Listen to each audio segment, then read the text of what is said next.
Israel launched dozens of strikes across Syria, including in the capital Damascus, escalating a conflict with a government that is already grappling with sectarian clashes in which more than 500 people have been killed. Israel claims it is attacking forces of the interim government of President Ahmad al-Sharaa in order to protect the Druze minority, who they allege are being subjected to human rights violations. The allegations have been rejected by authorities in Damascus. Sharaa declared that protection of Druze and their rights is a priority for him. It's the latest escalation in a multi-front war that has ravaged the region for more than 21 months. Israel and Syria have remained in a state of war since 1948. The 1967 Six-Day War saw Israel assume control of Syria's southwestern Golan Heights region, later annexed by Israel in 1981 without international recognition. In 1973, Syria, then under the rule of President Hafez al-Assad, sought to reclaim the territory during the Yom Kippur War.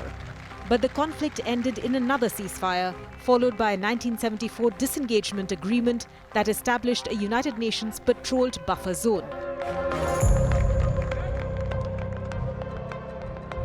After his death in 2000, Assad's son Bashar took power and went on to lead for nearly 25 years, more than half of them with his country engulfed in a civil war during which he received backing from Russia and Iran.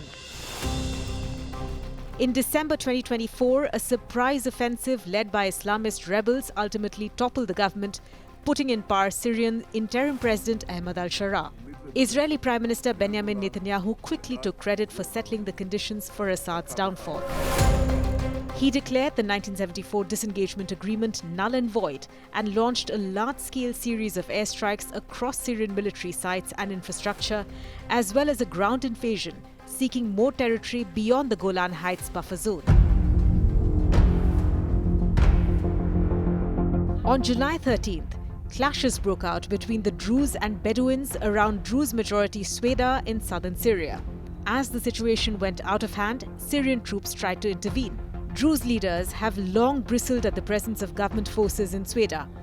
They have maintained their own militias while expressing fears of the new government led by Sharaa.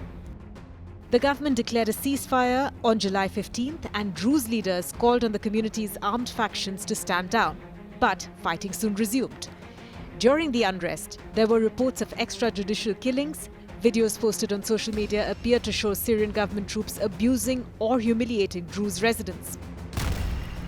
That's when Israel decided to step in. Shocking footage showed the Israel Defense Force bombing the Syrian military headquarters in Damascus.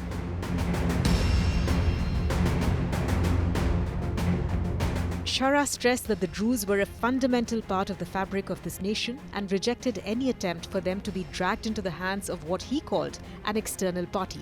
Syria's interim president said government forces deployed in Sweda had succeeded in restoring stability and expelling outlawed factions, despite the Israeli interventions, which he said caused a significant complication of the situation.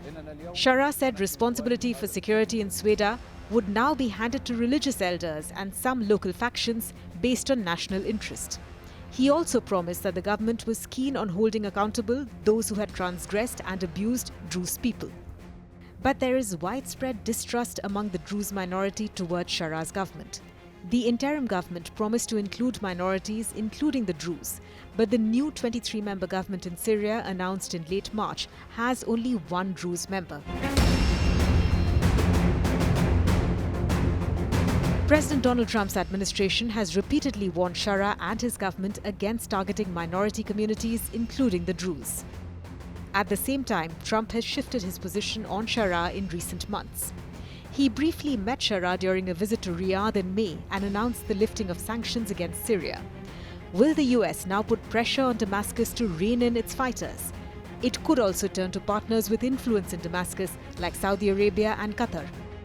At the same time, the US will have to urge Israel to pull back on strikes on Syria. While limited action could help defend the Druze and keep threatening actors away from the Syria-Israel border, Intensifying strikes on government targets in Damascus could lead to massive destabilization in a region which is already war-torn and weary.